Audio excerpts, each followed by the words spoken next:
नमस्कार। और आज बात उस खबर की जिसने बिहार से लेकर दिल्ली तक के गलियारों में हलचल मचा दी है। कौन होगा बिहार का अगला सीएम? कल तक जो सुशासन बाबू पटना के अड़े मार्ग से सरकार चला रहे थे, उन्होंने दिल्ली में राज्यसभा की शपथ ले ली है। जी हां, नीतीश कुमार अब सांसद बन चुके हैं। लेकिन असली सवाल ये नहीं है कि नीतीश कुमार दिल्ली में क्या करेंगे। असली सवाल ये है कि 13 अप्रैल के बाद बिहार का मुख्यमंत्री कौन होगा। क्या बिहार को अपना पहला दलित मुख्यमंत्री मिलने वाला है, या फिर कोई ऐसा चेहरा सामने आएगा जिसकी आपने कल्पना भी नहीं की होगी।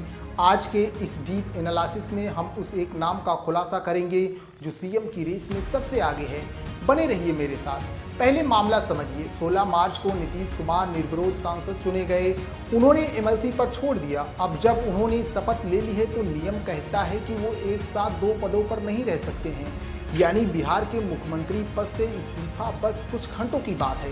तारीख नोट कीजिए, 13 अप्रैल 2026। राजनीतिक गलियारों में चर्चा है कि इसी दिन बिहार को अपना नया मुखिया मिल सकता है। बिहार की राजनीति में एक युग का अंत हो रहा है और नए दौर की शुरुआत। अब आते हैं सबसे बड़े सवाल पर, अगला सीएम कौन होगा। बिहार की सत्ता की चाबी इस वक्त जिसके पास है, उनमें 3 नाम सबसे ऊपर चल रहे हैं। बहुत आसान भाषा में समझिए। Number 1, Samrat Choudhary, the aggressive face. BJP के पास इस वक्त सबसे बड़ा जनाधार है।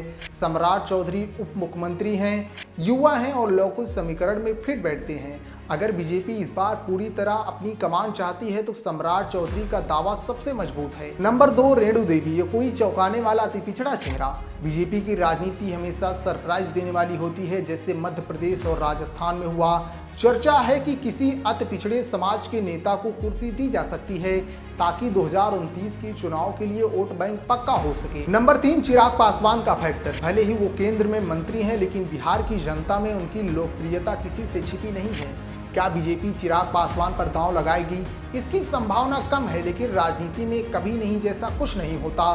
Shocking angle. लेकिन रुकिए, एक और थ्योरी है। चर्चा ये भी है कि नीतीश कुमार अपनी पार्टी जेडीयू से ही किसी अति भरोसेमंद साथी को कुर्सी सौंप कर किंग मेकर की भूमिका में रहें। क्या विजय चौधरी या श्रवण कुमार का नाम सामने आएगा? सस्पेंस गहरा है। आम आदमी के लिए इसका क्या मतलब है? देखिए, बिहार इस वक्त एक नाजुक मोड़ पर है। निवेश लाना है, बेरोजगारी दूर करनी है। अगर सरकार स्थिर नहीं रही तो नुकसान जनता का होगा। लोग पूछ रहे हैं कि क्या चेहरा बदलने से बिहार की किस्मत बदलेगी या फिर ये सिर्फ कुर्सी का खेल है।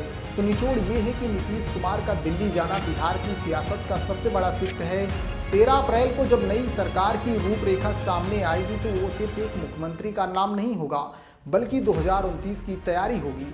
आपको क्या लगता है, बिहार की कमान किसे मिलनी चाहिए? सम्राट चौधरी, कोई नया चेहरा, या फिर जेडीयू का ही कोई पुराना सिपाही? कमेंट बॉक्स में अपनी राय जरूर दीजिए। देश की सच्चाइयों से वाकिफ होने के लिए हमारे चैनल को सब्सक्राइब जरूर करें। जय हिंद।